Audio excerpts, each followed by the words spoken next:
Everyone calls Artagan a grifter, a Fey prince who lied his way into godhood by pretending to be something he was not. You were saying? Traveler! They say he used warlock pacts and cheap tricks to steal faith and power for his own amusement. But today, I'm going to tell you the secret no one wants to admit about the traveler. He did not ascend to godhood through ritual or deceit. He did not claim his divinity by force or fraud.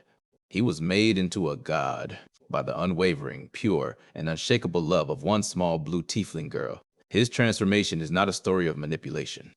It is a story of being trapped by kindness, of a selfish, chaotic Fey who lost his freedom because he could not bear to break the heart of the only person who ever loved him for who he was. Oh! Why did you leave me? Not what he could give. This is the tragedy of Artagan. He never wanted to be a god. He just wanted to play a game. And the game became his cage. Let's start at the beginning, with the lie everyone bought. Artagan was a Fey, a timeless, unbounded creature of chaos and mischief. He cared for nothing but pleasure, amusement, and the freedom to wander any plane he pleased. Pacts were transactions. Worship was a joke. Gods were rigid, boring things chained to domains and duties, everything he hated. When he first appeared to Jester Lavorre, he had no grand plan. He saw a lonely, imaginative child trapped in a tower, plaything, a distraction from the boredom of Fey existence. He would pretend to be a god, grant her small magics, and laugh at the absurdity of a mortal worshipping a fake deity. It was meant to be a game, nothing more. Warlock pacts are supposed to be cold, transactional things, power for loyalty, magic for obedience. But Artagan broke his own rules with Jester. He gave her gifts without demand. He talked to her like a friend, not a servant. He stayed when he should have left, because for the first time in his endless life, he was not just amused. He was seen. Jester did not worship the traveler for power. She did not pray to him for vengeance or wealth. She worshipped him because he was her friend. He was the one who stayed with her when she was alone. He was the one who made her laugh when she was sad. Her faith was not a bargain. It was love. Pure, unconditional, childlike love. And that love was a poison no Fey could resist. Slowly, quietly, the trickster began to care more about her affection than her obedience. He stopped seeing her as a game. He started seeing her as something worth protecting. The transactional pact dissolved. What was left was something far more dangerous, genuine devotion from her, and unexpected fondness from him. This is the catalyst no scholar of Exandria can explain. A single mortal's faith, pure and unbroken, became an anchor. It rooted a chaotic Fey to the material plane. It turned a meaningless prank into something sacred. One believer became two. Two became 20. 20 became hundreds. The Traveler Conclave was born. What Artagan thought would be a silly cult of chaos quickly transformed into a real religious movement. Followers gathered to pray, to share stories, to find hope in the idea of a god who saw them, who played with them, who loved them. Their collective belief stopped being a joke and became energy.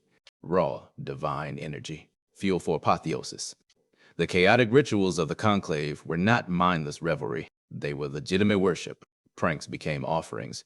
Laughter became prayer. Camaraderie became faith. And every single moment of it, Artagan watched, trapped between the freedom he'd always known and the love he could not bear to abandon. He tried to back out. He tried to tell Jester the truth.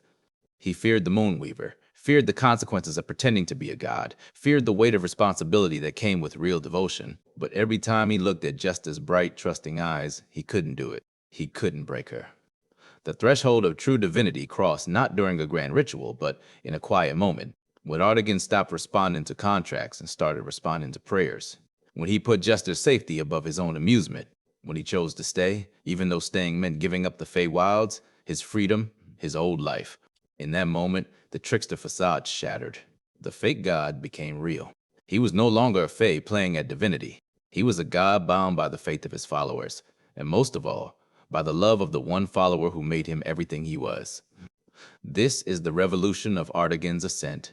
He did not fit the mold of the prime deities or the betrayer gods. He was not born a god. He was made a god. From the bottom up, by mortals, by the belief, by love. He dismantled the very idea of divinity. Godhood is not a birthright. It is a mirror. It reflects the heart of the follower. Jester needed a friend, a protector, a bringer of joy. And so Artagan became that god. The tragedy lingers in every step he takes. He is no longer the free-spirited Fey who wandered the plains without a care. He is now bound to his followers, to his domain, to the weight of their prayers and their hopes.